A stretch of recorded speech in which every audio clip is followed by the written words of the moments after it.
The Iranian people have unexpectedly made a deal with Israel and are providing Israeli intelligence with information about the whereabouts of military and political officials of the Iranian regime. According to sources from the New York Times, after leaving the strikes on Iranian military facilities to the US, Israel has focused on targeting the leaders.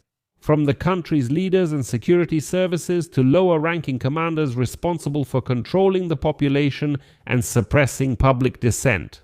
The strategy of Israeli Prime Minister Benjamin Netanyahu is aimed at destabilizing the regime and creating conditions for a popular uprising. In carrying out this strategy, Israel is following a clear plan to destroy facilities, units, and leaders of the security forces, enlisting the help of ordinary Iranians to do so. And here's the news. Today, Israel eliminated another official, Iran's Minister of Intelligence, Ismail Abdullah, and as sources suggest, not without the help of informants on the ground inside Iran. This is an interesting topic, and there have been some very intriguing insights that I suggest we discuss together. My name is Alexei Pechiy. Let's discuss this topic together, but before we start, I ask you to subscribe to this channel, give it a like, and leave any comment under this video. And be sure to subscribe to my Telegram channel, Pechiy News. The link is in the description to this video. There we post breaking news as it comes in.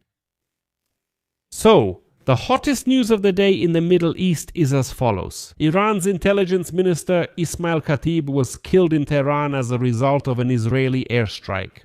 This was reported by Israel's defense minister, Israel Katz. According to him, the strike was carried out at night on March 18th. Katz added that he and Prime Minister Benjamin Netanyahu authorized the Israel Defense Forces to eliminate any high-ranking Iranian figure without additional approvals. If you spot them, attack. Next is a quote from Katz. We are in a decisive phase of the war. Israel's policy is clear and unequivocal. No one in Iran has immunity and everyone is in the crosshairs. In Iran, information about the death of Khatib has not yet been confirmed. He was a clergyman and he had held the position of Minister of Intelligence since August 2021. A day earlier, on March 17th, Israel announced the killing of the Secretary of Iran's National Security Council, Ali Larijani. Later, this information was officially confirmed in Tehran. Along with Larijani, his son Morteza and the deputy head of his security service, Ali Reza Beyat, were killed. Also the Basij Forces commander это силы, входящие в состав корпуса of the Islamic Revolution, Gholam Reza Soleimani. Larijani became the highest-ranking Iranian official to be killed since the death of the country's supreme leader, Ali Khamenei. Because Larijani was called the de facto leader of Iran after Khamenei's death. Because no one has seen or heard from Khamenei, no one knows where he is or if he is alive. There is a lot of information suggesting he is wounded. He was taken to Moscow. But in fact, everyone has only seen Khamenei's image on cardboard. According to the New York Times, shortly before the US and Israel launched their military operation against Iran on February 28th, it was Larijani who became the de facto leader of the Islamic Republic, and this happened even while Ali Khamenei was still alive. Ali Khamenei entrusted him specifically with suppressing protests amid the economic crisis and preparing for war. After the assassination of Larijani, according to Islamic sources of the New York Times in Tehran, Iranian officials have become more concerned for their safety as they believe that Israel will not stop until all the country's leaders are killed and the regime is overthrown. Here's where things get most interesting. Leaving the United States of America to strike Iran's military targets, Israel focused on hunting down the leaders. From the country's leaders and security services to lower-ranking commanders responsible specifically for controlling the population and suppressing public discontent. That is, those commanders who are directly in charge of suppressing any protest. The New York Times writes that the strategy of Israeli Prime Minister Benjamin Netanyahu is aimed at destabilizing the regime and creating conditions for a popular uprising by the Iranians themselves. In its implementation, Israel follows a clear plan to destroy facilities, units, and leaders of the security forces. They enlist the help of ordinary Iranians for this, and here's a sensation for you. The Wall Street Journal writes today, quote, On Monday night, Israel received information from ordinary Iranians that Gholam Reza Soleimani, the leader of the Basij militia of the Islamic Revolutionary Guard Corps, which took part in the brutal suppression of popular protests in January, took shelter in a tent in a Tehran forest park, together with his deputies.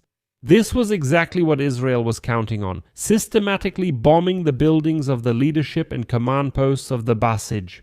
Soleimani and his deputy were killed by a strike on the forest park. That same night, the Secretary of Iran's Security Council, Ali Larijani, was also eliminated. And at this point, the Iranian opposition publication Iran International states, quote, "The assassination of Larijani became possible thanks to valuable intelligence obtained by Israeli intelligence agencies from residents of Tehran. Israel expanded its military campaign from IRGC, Basij, and other security service command posts to checkpoints and roadblocks using, among other things, kamikaze drones. Often, Israel receives information for its strikes from local residents." And against this backdrop, the New York Times writes a very fitting quote, "Such a targeted and effective campaign creates an all-pervasive sense of fear among Iranian officials." One official told the newspaper about numerous calls from colleagues who were concerned about the safety of both the leaders and themselves. According to him, they all asked the same question, "Who's next?" Another official said he trembled when he received the call with the news of Larijani's assassination. According to him, everyone in the government agencies is afraid that Israel won't stop until all the leaders and the Islamic Republic itself are eliminated. Meanwhile, Lieutenant Colonel Shahar Kaifman, who led the Iran Department of Israel's Military Intelligence Directorate until 2022, doubts the likelihood of an uprising against the ruling regime in Iran. He insists that the Basij is a very large group with a lot of automatic weapons and they won't just give up.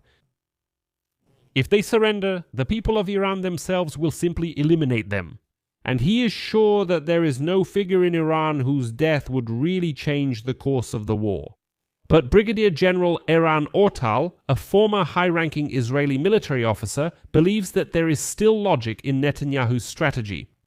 The collapse of the regime from within, which has already begun, will accelerate if the repressive agencies are weakened.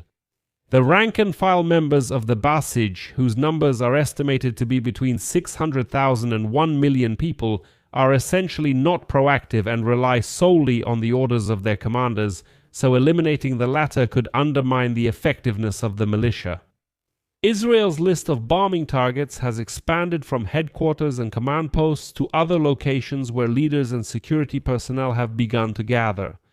And as the Wall Street Journal writes, these include sports complexes and other places such as the forest park where Soleimani was eliminated, police headquarters, and so on. Moreover, as the Wall Street Journal writes, Israeli intelligence officers have started calling individual Iranian commanders, threatening them and their families if they try to prevent a possible uprising of the Iranian people. And as the newspaper claims, even the military in Tehran are saying that the regime has been destroyed, so the end has come. I'll leave it at that for now. Share your opinions and conclusions in the comments below this episode, subscribe to the channel, hit the bell, and don't forget to like the video. Also, if you found this episode interesting and useful, I would appreciate any financial support from you. It will help our channel grow. You can do this through donations, subscriptions, or sponsorship on YouTube. All the links and details on how to do this are in the description of this video. Or you can use the QR code displayed on your screens. That's all for now. Take care of yourselves. Goodbye, everyone.